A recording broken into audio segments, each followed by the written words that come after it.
So this was a fall planted Pennington feeding frenzy food plot last August. And the design of it was to provide greens and grains through all of last deer season and coming into the spring. But what we did was we added some Durana and Patriot into the mix at a small percentage. And this has been sort of an experiment for me. You see these tall seed heads here in front of me. This is cereal rye, and I'm 6 feet tall, so this is 5 feet tall right now. And I have some winter wheat in here, and if you look closely, here's some oats. You see the old nodding heads on the oats. So you've got all the three major cereal grains represented in here. And a month ago, this plot was just full of these beautiful crimson clover blossoms, and now they're all just dull brown. They've died off, but these were brilliant red a month ago. And I had to curtail the urge to want to come in here and mow this down.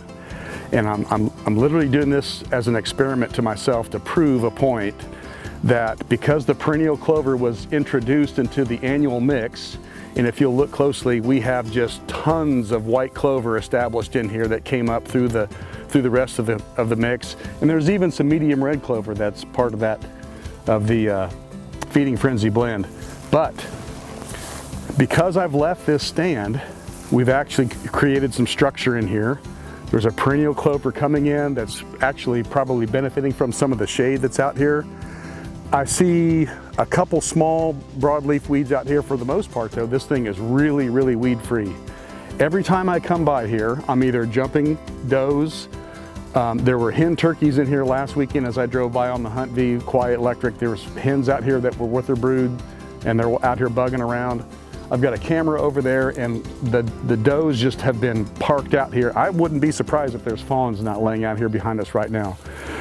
I can tell you for a fact, and I've seen it happen here many times before, but these seed heads are at their maturity rate. The stems are starting to dry down. They're actually starting to fall over. They get that silver cast to them. The turkeys will come in here and just consume these grain heads when they start to get that ground level for them. And my plan is to let this just finish out this life cycle. As these grain heads begin to dry down and fall, the fawns mature, they get out of here where I'm not gonna be fearful of running over them. The turkey poults have gotten to a size to them. And I just know that when I mow this, the perennial clover will respond immediately and be there. But why rush it? Just let this thing continue to work its course.